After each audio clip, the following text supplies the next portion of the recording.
Fala galera, receitas e custos pode cair na sua prova sempre que a gente falar de função do primeiro grau. Um assunto certo na prova do vestibular, seja ele qual for que você fizer, e você pode associar receitas e custos utilizando retas que expressem as receitas e os custos de uma determinada empresa ou de determinado produtor.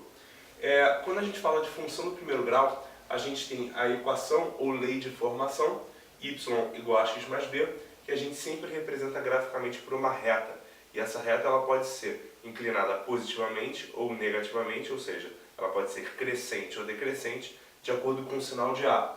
Quando A for positivo, a sua reta é crescente, e quando A for negativo, a sua reta será decrescente. E quando você traça uma reta, você tem que ter muita atenção aos pontos onde a reta corta os eixos cartesianos. Em geral, a reta vai sempre cortar os eixos x e y, e é interessante você saber o que esses pontos representam. Quando a reta intercepta o eixo y, significa que nesse ponto a coordenada x é igual a zero e o y vai ser sempre igual ao valor de b, daqui do ax mais b. Enquanto o intercepto da reta com o eixo x, nesse ponto o valor de y será zero e você tem o que a gente chama de raiz ou zero da função. E o cálculo da raiz ou do zero da função você faz, nesse caso, como menos b sobre a. Muito bem. Agora vamos ler a questão e entender como a gente aplica receitas e custos e função do primeiro grau na sua prova. Uma empresa produz jogos pedagógicos para computadores com custos fixos de R$ 1.000 e custos variáveis de R$ 100 por unidade de jogo produzido. Desse modo, o custo total para x jogos produzidos é dado por C de x igual a 1 mais 0,1x, em que esses valores estão na escala de R$ 1.000. A gerência da empresa determina que o preço de venda do produto seja de R$ 700.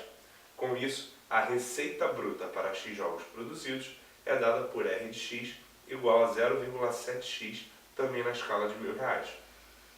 O lucro líquido obtido pela venda de x unidades de jogos é calculado pela diferença entre a receita bruta e os custos totais. O gráfico que modela corretamente o lucro líquido dessa empresa quando são produzidos x jogos é... Muito bem, então a gente tem que a equação custo é 1 mais 0,1x, o que representa uma função do primeiro grau com inclinação positiva, enquanto que a receita também é representada por uma função do primeiro grau crescente. Só que nesse caso da função R, você não tem o valor de B, o B é zero. Muito bem, o lucro é definido por L de x, o próprio enunciado já disse que é a diferença entre a receita e o custo. Quando você faz a equação da receita menos a expressão que representa o custo, você encontra 0,6x menos 1. E essa é a equação que você deve representar graficamente no plano cartesiano. Como é que você faz isso? Se você tem que ax mais b seria 0,6x menos 1, uma coisa que você pode identificar é que esse menos 1 é o valor de b. E esse valor de b representa justamente o intercepto com o eixo y. Se essa reta intercepta o eixo y no ponto menos 1, você pode marcar que a reta irá passar pelo eixo nesse ponto menos 1. Como a inclinação dessa reta é 0,6, você pode dizer que ela é crescente, porque o A é positivo. Então, a sua reta seria mais ou menos assim. E você pode associar, por exemplo, esse gráfico resultante ao item B, que seria o nosso gabarito. Valeu, galera. Até a próxima.